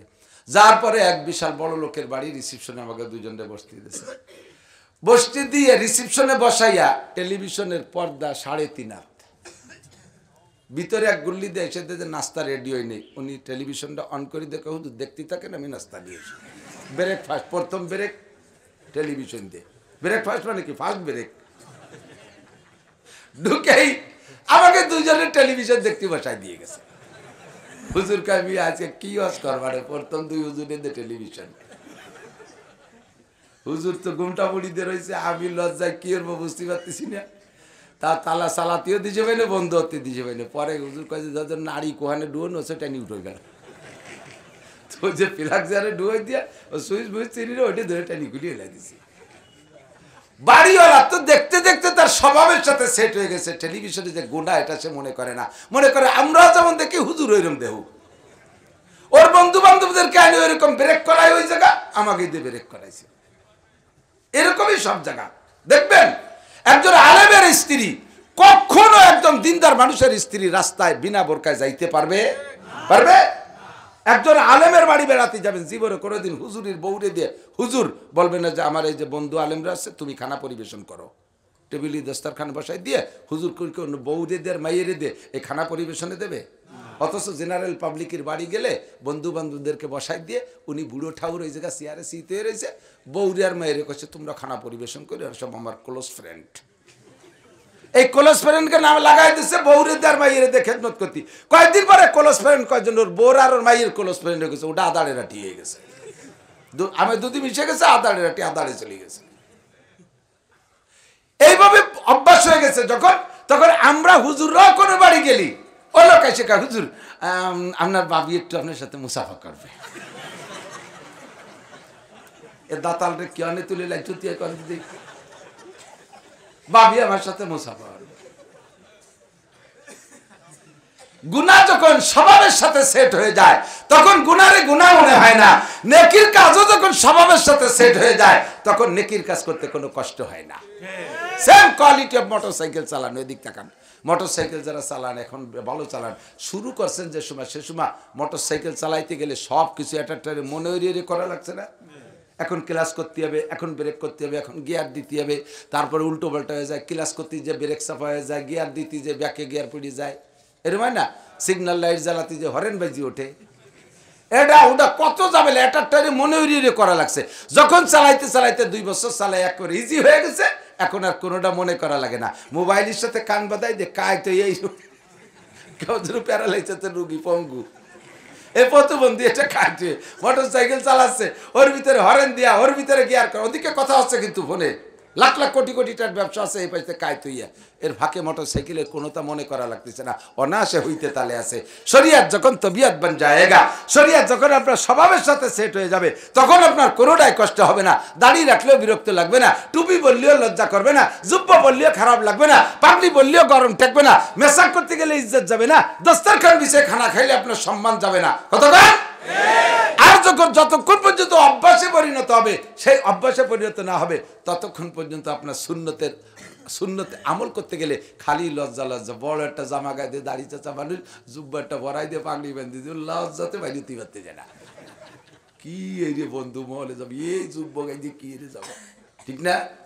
এক মহিলা কয় হুজুর আমার ইমান আছে। কিভাবে বুঝলে? কয় আমার লজ্জা আছে। আর হাদিস দেখছি সেদিনকে, আল হায়াউ শাওবাতুম মিনাল ঈমান, যার লজ্জা আছে তার ঈমান আছে। আমার লজ্জা আছে, এই জন্য বুঝতে আমার ঈমান আছে। কিরকম লজ্জা? তুই দিয়ে ভেবে বেহায়া ঘুরিস, বোরকা টোরকা পরিস না। কই ওই সেই জন্যই তো বোরকা পরতে আমার দারুণ লজ্জা করে, বোরকা পরতে ভীষণ লজ্জা করে। তো লজ্জা থাকলে ঈমান আছে, সেই হিসেবে বুঝতে আমার ঈমান আছে। কত কায়দার মানুষ যে দুনিয়ায় আল্লাহ বানায় রাখছে। যার বোরকা পরতে পরতে অভ্যাস হয়ে গেছে, হাজারো গরমের ভিতরে বোরকা ছাড়া বাইরে যাইতে পারবে। আর যার অভ্যাস হয় নাই সে কোন অবস্থাতে শীতের মধ্যেও বোরকা পরতে পারবে না, ঠিক কিনা? চোখে আপনি কন্ট্রোল করেন, কন্ট্রোল একবার হয়ে গেলে খারাপ জায়গায় এমনিতেই যাবে না। জবানটা আপনি কন্ট্রোল করেন, আজকে থেকে পাক্কা প্রতিজ্ঞা করে নেই জীবনে কোনোদিন মিথ্যা কথা বলবো না, খারাপভাবে ডেবে যাব তবুও মিথ্যা বলবো না। আল কিযবু উম্মুল খাতা, মিথ্যা হলো গুনার মা, মিথ্যা গুনার মা। আল কিযবু উম্মুল খাতা, এই কথাটা মনে রাখবেন, খেয়াল রাখবেন। ছোট ছোট কথা সময় সময় মনে রাখবেন, কাজে লাগবে। আল কিযবু উম্মুল খাতা, মিথ্যা কথা হলো গুনার মা। কেন বলা হয়েছে মিথ্যা রে গুনার মা? কয় মার পেট থেকে যেমন ততোধিক সন্তান প্রোডাকশন হয়, বের হয়। একটা মিথ্যা কথার পেট এরকম 10টা মিথ্যা কথা বের হয়, 100 মিথ্যা কথা বের হয়। একটা মিথ্যারে সাপোর্ট দিতে অনেক মিথ্যা লাগে, ঠিক না? আপনারে পাঠাইছি, জানতো দেখি আসেন তো। শেখ খালেদা জিয়া আসার কথা ছিল, নোয়াপাড়া আইছে নাকি, ওই যুবকরে পাঠাইছি। ও যাইয়া ব্রিজের এই ভাষাতে চলে আইছে, যাই নাই গোড়া পর্যন্ত। আইসে কয়ে গেছিলি, তাহলে কি কবে গেছিলাম, এই শুরু হলো মিথ্যা। তারপরে কি কি দেখলি, এরপরে যা কবে সব মিথ্যা, যেটা কবে সেটাই মিথ্যা। কারণ ওবারে যা জিজ্ঞেস করে সব তোর কোয়া লাগবে। হল ওরে 30টা ভ্যান ভাড়া দিয়ে পাঠাইছেন, এটা আর কথা কোয়া লাগবে না, যা বলবে সব মিথ্যা। এই জন্য মিথ্যার নাম হলো উম্মুল খতা, সমস্ত গুনার মা মিথ্যে কথা। আপনার জবান যখন কন্ট্রোল হবে নামাজ পড়তে পড়তে, তখন বুঝবেন যে জবানের ভিতরে আপনার নামাজ কায়েম হয়ে গেছে। এই জিহ্বায় কখনো হারাম খাইতে চায় না, জিহ্বায় হারাম খাইতে চায় না। আমার দিক থাকেন ভাই, আপনারা মুরব্বীরা কন্ট্রোল হন, তাহলে সন্তান ভালো হবে। মা বাবার যদি হারাম কার অভ্যাস হয়, ওই মা বাবার সন্তান কখনো ভালো হওয়ার আশা করা যায় না। আর মা বাবা যদি হারামকে পরিহার করে চলে, কখনো হারাম জিহ্বায় দিতে চায় না, ওই বাড়ির ছোট্ট ছোট্ট গেদা নেদা বাচ্চারা পর্যন্ত পরের জিনিস ধরবে না। একেবারে চাক্ষুষ প্রমাণ। আমার ছোট মেয়েটার বয়স তখন বছর 4 বয়স। আমার পাশের বাড়ি, আমার স্বাস্থ্য ভাইয়ের বাড়ি আম গাছ, রাস্তার উপরে আম গাছ, রাস্তার পাশে, রাস্তার উপরে ওই গাছের থেকে একটা আম পড়ছে, ছোট এরকম একটা বড় একটা আম, পাকা টকটকে। ছোট মানুষ 4 বছরে পোলাও, ও খুশিতে নিয়ে যাবে না? আমি দেখতেছি দূরে দাঁড়াই, আমিও সাথে নাই, ওই জায়গায় দিয়ে হাইটে যাইতে যে আমটা পাইয়ে ওই আম নিয়ে সেই বাড়ি যে বলতে, কাকি এই যে আপনাকে গাছের আম পড়ছে। ওর কাকি বলতেছে, মা তুমি পাইছো, তুমি নিয়ে যাও। কেন, আমার কাছে অনেক আম আছে, এটা আপনাদের। সে নীতি উনিও রাখবে না, আর ও না দিয়ে ছাড়বে না। পরে ও থুয়ে চলে এসে আপনাকে তা আমি নেবো কে, আমি কান্দি দিছি দেখি। আল্লাহ আল্লাহ, তুমি তাকওয়া পরহেজগারি, এগুলো তো সন্তানরা মা বাবার কাছ থেকে শেখে। আমার ছোট ছেলেটা মঈনুদ্দিন, বয়স তখন 2-2.5 বছর, ল্যাংটা, সে সময় প্যান্ট ট্যান্ট পরে না। বাড়ির ভিতরে আমার পেশাবখানা, আমি যে পেশাবে বসছি, এমনি বদনা নিয়ে যায় অন্যদিন। আজকে বাড়ির মধ্যেই তো আমার বাড়ি, অন্য কোনো শরিক সংসার নেই, আমার একাই বাড়ি, বাউন্ডারি ওয়াল আছে। তো ওই টিউবওয়েলের গোড়ায় বদনা রয়েছে, বদনায় পানি রেখে আমি পেশাব করিয়ে তারপরে পানি নেবো। বাড়ি তো আর নেই, কেউ ছেলেপেলেরও নেই। তো ওই ছোটটা বাড়ি, আমি পেশাবে বসা, আমার ওই মঈনুদ্দিন, ও তো ল্যাংটা, 8 একটু বাড়ে, 2-2.5 বছর বয়স, বদনাটা পেটের সাথে বাঁধায় টানতে টানতে আমার পিছনে নিয়ে তুইছে। আমি পিছনের দিক তাকাই, আমি ভাবছি যে ওর মা রেখে আসলো নাকি, পিছনে তাকাই দিয়ে যে আমার মঈনুদ্দিন কথাও বলতে পারে না। আমি বুঝ নিলাম ও যা অবশ্যই যে আব্বু অন্যদিন বদনা নিয়ে যায়, আজকে নেয় নাই, তাহলে বদনাটা আমি দিয়ে আসি। এটা হলো মুরব্বীদের কাছ থেকে সন্তানদের প্রশিক্ষণ। এক স্বাস্থ্য ব্যয় কাবাডি, ছোট ছেলেটা যে কি হবে, ও মরবি মরিয়ে যাবে, বাঁচবে না। পোলাপান বেশি চালু চঞ্চল মুরব্বীরাই কয় না, উরে বুদ্ধি 2 বছরই তা কি, ও মনে হয় বাঁচবে না। এ স্বাস্থ্য ব্যয় কয়, বাডি ছোট ছেলেটা যে কি হবে, ও মনে হয় বাঁচবে না, মরিয়েই যাবে, কোন জায়গায় হঠাৎ পড়িয়ে যাবে। কি বুদ্ধি কয় যে, সেদিন আমি ডাঙ্গায় গেছি, সে বিড়ি নীতি মনে নাই, বালিশির তলেতে সেই বিড়ি আমার দৌড়ে যে দিয়েছে, যে কি হবে। আমি কই যে কি হবে বোঝো না, ও তুমি বিড়ি খাও, গাঁজা করবে। আগে রাজ্যে আনতে যায়, মাছের আলতার পাইতে পাইতে যায়, ঠিক না? আর ইদানিং প্রমোশন হচ্ছে, বাপে সিগারেট বিড়ি খায়, মা সিগারেট খায়, মা সিগারেট খায়, হাজার হাজার হয়ে গেছে। আর ছেলে মেয়ে গাঁজা বা ফেন্সিডিল খায়, ছেলে মেয়ে গাঁজা বা ফেন্সিডিল। জীবনে কোনোদিন মুরব্বীরা এই কি বলা হয়, আমি এই কথা বলবো বলে আসছিলাম যে ফতোয়ার কিতাবে লেখে, সিরিয়াল ধরে সব লেখে, একটার পর একটা তরতিবের সাথে লেখে, তাই বা দিয়ে গেছে, দূর চলে আইছি। আর কিছু কিছু লাস্টে যে কিছু মশলা থাকে যেগুলো কোনো শিরোনামের অধীনে দেয় না, তার নাম হলো বাবুল হাজরে আলে বাহা, এলোমেলো খুচরো খুচরো মশলা, যেটা যখন মনে আসে সেটা সেরকম। আজকে ওয়াজটা সে বাবুল হাজরে আলে বাহার মতো করবো বলে নিয়ত করছি, যা মনে আসে তাই কব, সমাজের সমস্যা যা যেখানে যা আছে। আল্লাহু আকবার। মা বাবা বিড়ি সিগারেট খায়, ছেলে মেয়েরা মদ গাঁজা খায়। আমাদের মুরব্বীরা সাক্ষী দেন, আপনাদের ছোটবেলায় আপনাদের মারা, আপনাদের বাপরা, দাদারা আপনাদের মা দাদিদেরকে কি নাম ধরে ডাকতে শুনছেন? আশা করি শোনেন নাই। যদিও বাপরা বা দাদারা, মুরব্বীরা, পুরুষরা মহিলাদেরকে নাম ধরে ডাকছে, কিন্তু মহিলারা কি স্বামীরে নাম ধরে ডাকতে শুনছেন? জীবনেও শুনছেন? একথা কি কল্পনাও করা যায়? এদানিং হয়েছে স্বামী স্ত্রী দুজন নাম ধরে ডাকাডাকি রে। বোন নাম ডলি, স্বামীর নাম নান্টু, ডলি আর নান্টু। হ্যাঁ, এরা দুটো ওই কাকরে। প্রথম যে তো বিয়ের পরে কিছুদিন ছেলে মেয়ে নেয় না, এই কথা মৌলানা আব্দুর রাজ্জাক শাহ হুজুর, সদর শাহ হুজুরের খাস খলিফা আব্দুর রাজ্জাক শাহ হুজুর রহমাতুল্লাহ আলাইহি খাদেমুল ইসলাম জামাতের জেনারেল সেক্রেটারি ছিলেন। এইভাবে এই হাসি খুশির ভিতরে ক্লাসের মতো ওয়াজ করতেন। বড়রা জিম ধরে শুনতো। যশোরের হুজুর ওনার বয়ান স্টেজে বসে শুনতেন। তো উনি বলতেছেন যে ইদানিং নিউ স্টাইল হয়েছে, নিউ ফ্যাশন, যে স্বামী স্ত্রী উভয়কে নাম ধরে ডাকার ভিতরে একটা ক্রেডিট, একটা স্টাইল। বিয়ের পরে 4-5 বছর ছেলে মেয়ে নেয় না, আগে তো আল্লাহ দিত, ইদানিং আল্লাহ দেয় না, নিজেরা নেয়। সেগুলি কোয়া লাগে। মুরব্বীরা বলেন, আপনাদের কাছে যদি জিজ্ঞাসা করি চাচা ছেলে মেয়ে কি, আপনারা বলবেন যে আল্লাহর মাল আল্লাহ 10টা ছেলে মেয়ে দিছে, এরকম কয় না? আল্লাহর মাল আল্লাহ 12টা দিছে, আল্লাহর মাল আল্লাহ 13টা দিছে, আল্লাহর মাল আল্লাহ আমার বাড়ি ভাটাই দিছে। আর ইদানিং ছেলেদেরকে বিয়ে দেওয়ার পরে জিজ্ঞেস করবেন, বাবা তোরে দি 5 বছর আগে বিয়ে দিয়ে নিয়ে আসলাম, তোর হাতে তো কিছু দেইটেই নেই, কিছু হইতেই নেই। কয় না এখনো নেই, আর 2 বছর পরে নেব। ওর আব্বারে আল্লাহ দেশে আর ও নিজেই নেয়। সব পাল্টে গেছে, খোদার গজব, ঠিক না? আল্লাহু আকবার। আব্দুর রাজ্জাক শাহ হুজুর বলেন, 4-5 বছর বিয়ের পরে সিদ্ধান্ত নিয়েছে একটা নেবে, তা একটা নেছে, ছেলে একটা নেছে, একটা ছেলে দিয়েছে। তো ছেলে বয়স যখন একটু বড় হচ্ছে, কথা বলা শিখতেছে, ও তো ওর স্বভাব কি, মা বাপ যা বলা বলি করে তাই শেখে না সন্তানরা। এই জন্য বিশেষ করে সন্তানরা মায়ের ভাষাটাই শেখে, যার কারণে ভাষার নাম মাতৃভাষা। ভাষার নাম কি? বাপের ভিটায় বসবাস করি, বাপের গ্রামে থাকি, অথচ ভাষার নাম মাতৃভাষা। সন্তানরা মায়ের ভাষা শেখে বেশি। বাপের বাড়ি লড়াই যশোর, আর মার বাড়ি নোয়াখালী। আপনি আপনার বাচ্চারে আপনি চলে গেছেন সৌদি আরব, 2 বছর পরে এসে দেখবেন যে ছেলে তোর মার মতো কথা কয়, পানি রে হানি কয়, ওই মার কাছ থেকে হানি শিখছে, ঠিক না? তো স্বামী স্ত্রী দুইজন যা যা বলা বলি করে, মা বাবার সন্তানে তো তাই শেখে। ছোট ছোট বাচ্চারা বাড়ির ভিতরে দেখবেন, প্রথম সন্তান যারা হয়, ওই ছেলে মেয়েরা ওর মারে, ওর চাচারা ফুফুরা ওর মারে ভাবি কয়, ওর মারে ভাবি কয়। অ্যাক্সিডেন্ট আছে না নাই? অনেক বাড়ি আছে না? ওর বাপরে ওর চাচারা মেবাই কয়, ওর বাপরে মেবাই কয়।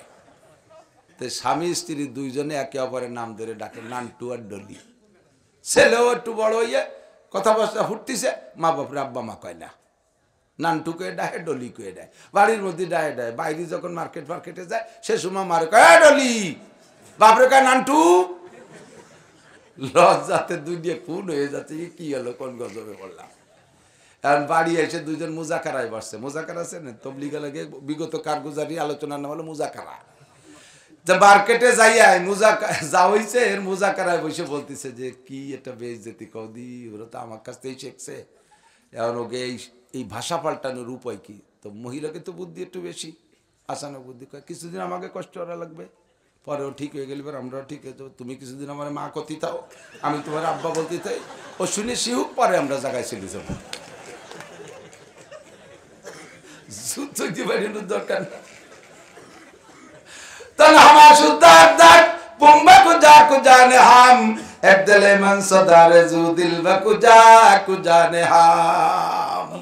নামাজ পড়ো কিন্তু এখনো সংসার তৈরি হয় নাই, তোমার সংসারের মধ্যে নামাজ সেট হয় নাই।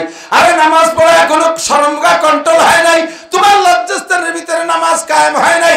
নামাজ পড়ো এখনো পরের মাল হাত দিয়ে ধরো, পরের মাল চুরি করো, তোমার নামাজ অন্য জায়গায় সেট হইলেও হাতের মধ্যে সেট হয় নাই। নামাজ পড়ো এখনো কলবের মধ্যে নামাজ সেট হয় নাই, বসে বসে ক্রিমিনালি আটাও, কারে দে কারে বাদায় দিবা, কারে দে গাঞ্জাম বাদাবা, এই বুদ্ধি মাথার মধ্যে কলবের মধ্যে আটা। তোমার নামাজ অন্য জায়গা সেট হইছে, কলব আর মাথার মধ্যে কায়েম হয় নাই।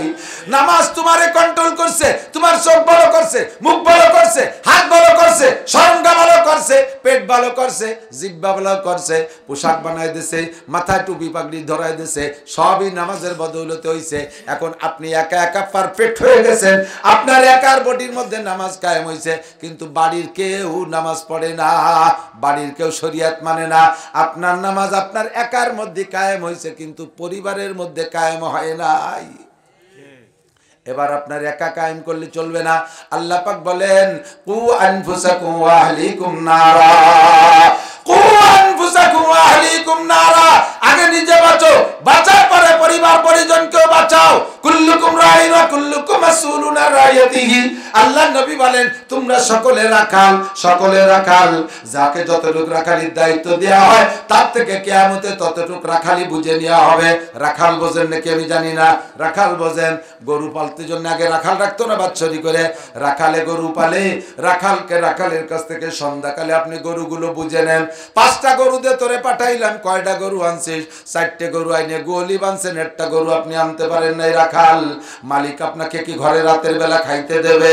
হেরিকেন ধরায় লাইট দিয়ে নামাই দেবে, যত রাত তোকে আমার গরু না নিয়ে আসবি না। যদি গরু না পাইস তাহলে আগামী হাটে তোরে নোয়াপাড়ার হাটে বেশি গরু কিনবো। যে কটা আনছি যে কটা থাক। আপনি রাখাল, সংসারে রাখাল।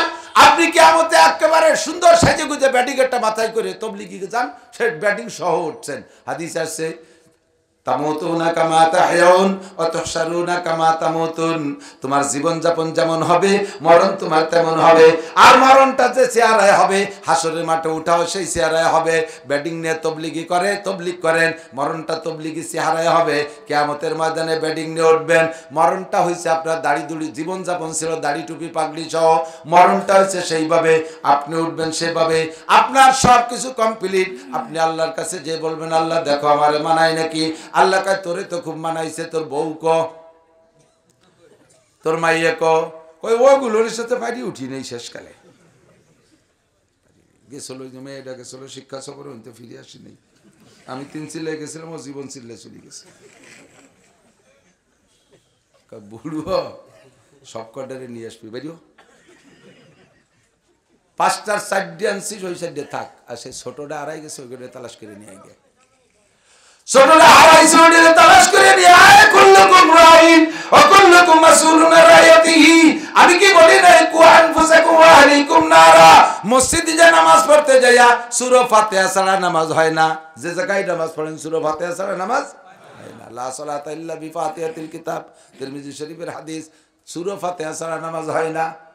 সূরা ফাতিহা পড়তে পারেন, পড়েন তো কি? আলহামদুলিল্লাহ।